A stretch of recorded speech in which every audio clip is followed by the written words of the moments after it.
It all started that morning with a note, printed on thick cardstock, no bigger than a business card. Good morning, good day. Some say salut. Herein lies a formal invitation just for you. Forgive the anonymity of the sender, but you know who we are, and we're big admirers of yours, from afar.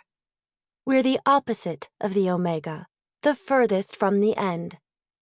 Follow this clue to find us. We're eager to begin.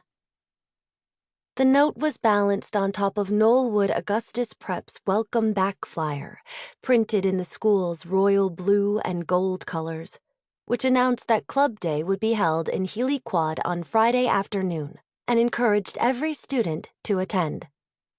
This was followed by a list of all of Knollwood Prep's student clubs and organizations.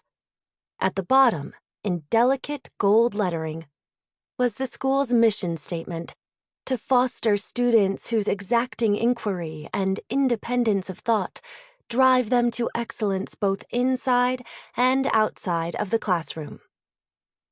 I might have missed the cardstock note altogether if it hadn't fluttered to the ground as I removed the flyer from my mailbox in the entrance to Rosewood Hall, the girls' dormitory for upperclassmen. My heart stopped when I saw the note. For the first part, the sender, wasn't difficult to figure out. You know who we are. We're the opposite of the omega, the furthest from the end. It was the A's, the only club not listed on Knollwood Prep's flyer and, in my mind, the only club worth joining. It was the second part of the note I puzzled over as I sat in Mr. Andrews' introduction to photography class. Normally, I couldn't have gotten away with zoning out in class like that.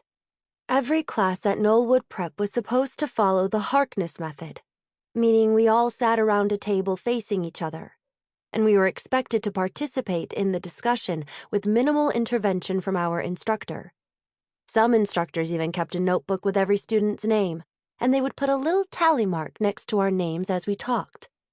If, at the end of class, your name didn't have a satisfactory number of tally marks next to it, they would send you a little note saying something like, "We missed your voice in class today," or, "When not everyone speaks up, we all lose," or, my personal favorite, "You miss 100% of the discussions in which you don't participate." But Mr. Andrews was new, just out of college, and he was much more lax than the other teachers. His introduction to photography class had been the most sought-after arts elective this semester, not because of the subject matter, but because Mr. Andrews was, well, hot. He had that dark, rugged hipster thing going for him. Flannel button-downs that he didn't tuck in, beanies to hide dark, unwashed hair, liquid brown eyes rimmed with baby doll lashes longer than my own.